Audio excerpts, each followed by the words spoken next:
ఎక్కడున్నారు? రండి. దొంగ దొంగ! అయ్యో సిన్నమ్మ గారు! ఏమైంది భవాని? ఏమైంది ఆంటీ? ఏమైంది? ఎందుకలా అరుస్తున్నా? అక్క, విశ్వాసపాత్రురాలైన వంటమర్చి పార్వతీదేవి దొంగతనం చేసిన వైనం చూడు.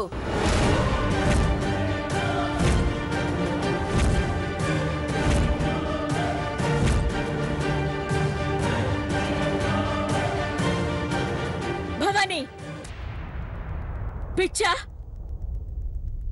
ఎప్పుడు ఏదో ఒక గొడవ చేయండి, నీకు తిన్నది అరగదా?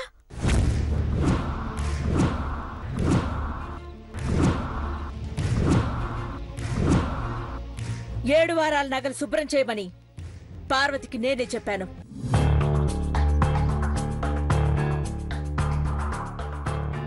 ఒకసారి నువ్వే నెక్లెస్ తీసి ఆ అమ్మాయి దొంగ అని నింద వేశావు. ఇప్పుడు ఇంకో నాటకమా?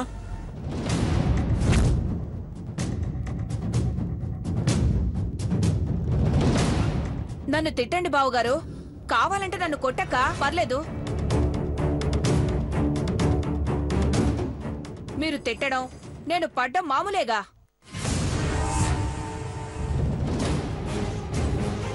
అప్పుడంటే దీని నిజాయితీ ఎంతో తెలుసుకుందామని అలా చేశాను. ఇప్పుడు అదే దొంగతనం చేసిందని దొంగ అని నేను నిరూపిస్తాను.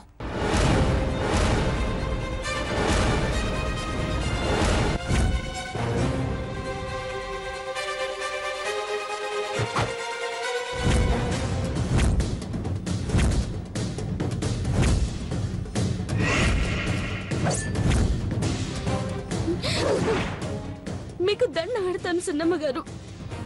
నన్ను దొంగనంటారేంటి? నీ బోడి నమస్కారాలు ఎవరికి కావాలే? నువ్వు దొంగతనం చేశావని మర్యాదగా ఒప్పుకో.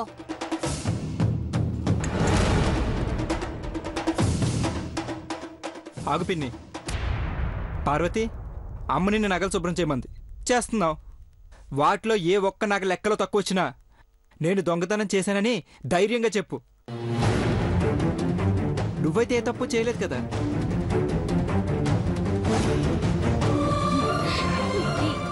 ఈ నగలు నానే చేసుకుంటాను సినిబాబు గారు. మీ దయా దాక్షిణాలతో బతుకుతున్న దాన్ని అడగకుండానే అన్నీ ఇచ్చే మహారాజులుండగా ఎట్ట దొంగతనం చేయబుద్దవుతుంది?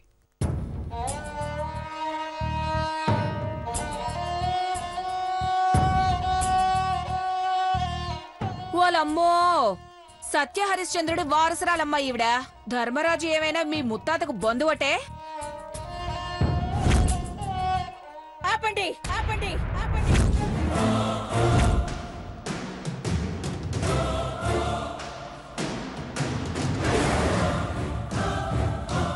నాన్సెన్స్. భవానీ, పెదబాబు చంద్రముఖి ఇంటికి బయలుదేరుతున్నాడు. అర్జెంటుగా అందరం వెళ్ళాలి. అక్క, దీని మీద దయ చూపే కళ్ళతో కాకుండా దోచుకుందా అన్న కోణంలో ఒక్కసారి పార్వతి మెడవైపు చూడక్కా.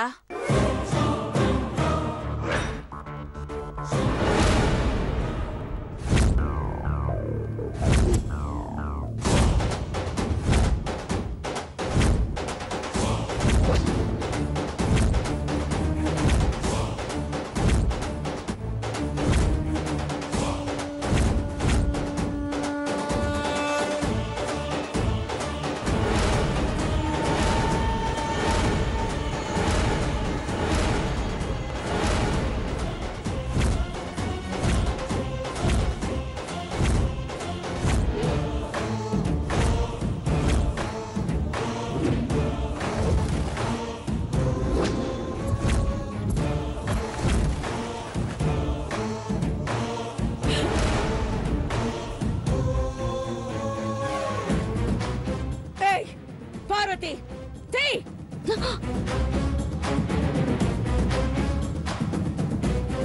పార్వతి, ముందు మెళ్ళోంచి తీ. ఆ నగ్ గురించి ఏమనుకుంటున్నావు? వాటి చరిత్ర తెలుసా నీకు?